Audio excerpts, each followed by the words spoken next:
Dariano Romboni. He rode the Team Agostini Honda in the colours of Lucky Strike, the sponsors of the meeting. But it was not a sensational return for the Dutchman.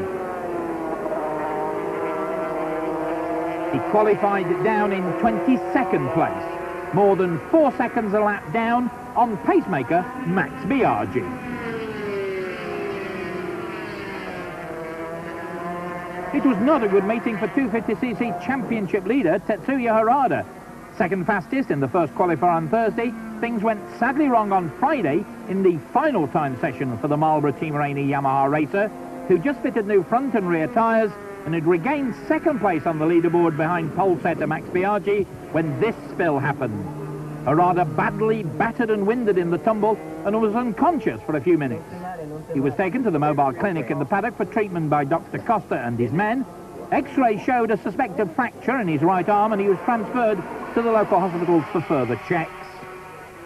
Fellow Japanese star Teruyuki Okada was third fastest behind Biaggi and Harada, but Okada also had an eventful practice. He was only fifth best after Thursday's session, almost 2 seconds slower than Biaggi. Like Harada, the HLC rider was trying hard in Friday's final session and came very, very close to losing it.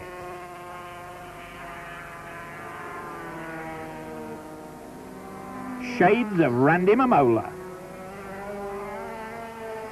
Okada recovered from that big scare and quickened his pace enough to climb to third best and grab a place on the front row of the grid, less than 1.5 seconds down on Biaggi.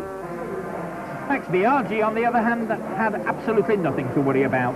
The Roman Emperor, still allegedly unable to come close to agreeing terms with the Aprilia factory for next season, was in sensational form, topping the leaderboard in the practice sessions over a second lap faster than anybody else. There were not many crashes during practice. This spill by Carlos Checo was the first of two, but he escaped uninjured from both.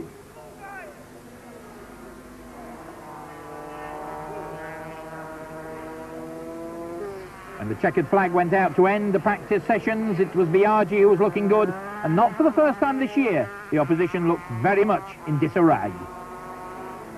Today I make good setting on the bike, and him and just Aprilia worked very well with me, and I'm happy. I'm quite happy because also I'm pole position, and for tomorrow I think should be nice race, but I don't know. I hope so to win and to give me a present for my birthday Monday. I make 24 years old, so I'm a little bit old now, but still fast.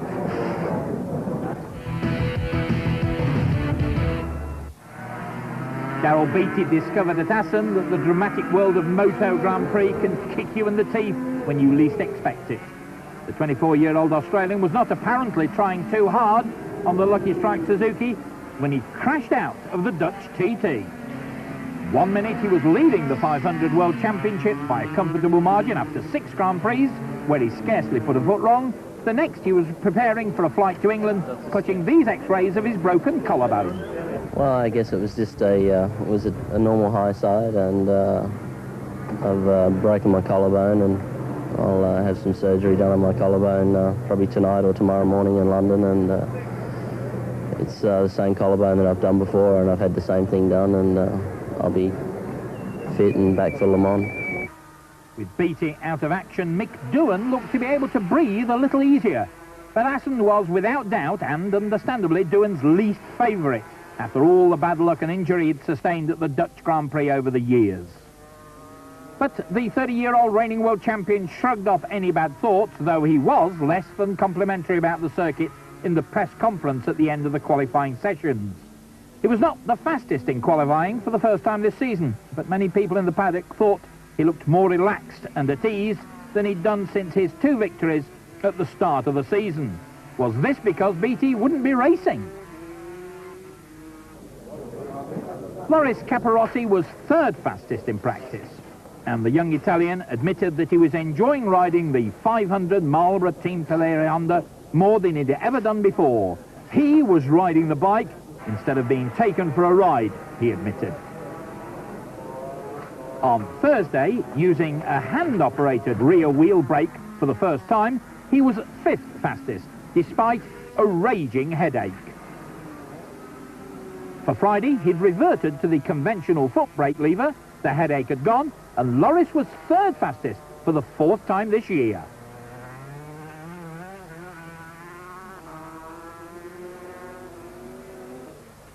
Alberto Puig, the Spaniard, was 4th fastest on the Fortuna Honda Pons machine throughout the 2 days of qualifying, despite having problems with the front end of the bike. After trying both 17-inch and 16.5-inch front wheels, Alberto elected to use the smaller one, though there was still a problem getting optimum cornering speeds.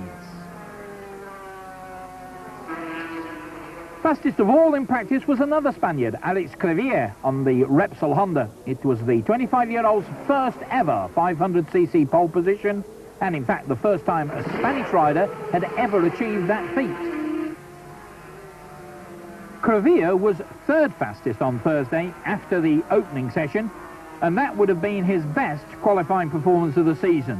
A blistering last lap moved him up from 5th to 3rd fastest. But Crevier went quicker still on Friday. He moved up to 2nd fastest and then went ahead of Doohan after putting on a new softer rear tyre in the last 5 minutes of the 1-hour qualifying session.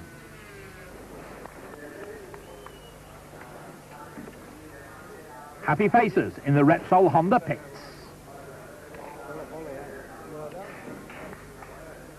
I feel very happy because it's my first pole position, and to get a pole position is not easy in 500, and I'm really happy.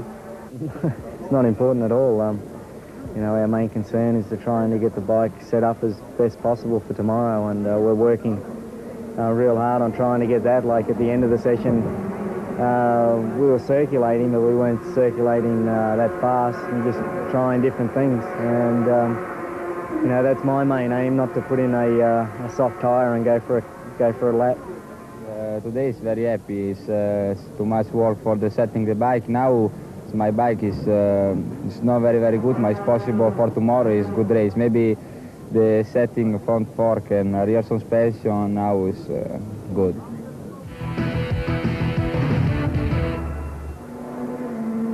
Hideyuki Nakajo was another man to grab his first ever pole position when he topped the 125cc class on Friday afternoon. The 26-year-old Japanese rider on the JHA Racing Honda slashed over 1.3 seconds off Sakata's lap record to top the qualifiers. All told, 11 riders went inside the lap record, with Akira Sato 2nd fastest on his Dock Shop Racing Honda, just over 1/10 of a second slower than Nakajo. The Japanese star was 2nd quickest after Thursday behind Sakata. He went quicker, but he just couldn't oust Nakajo from top spot.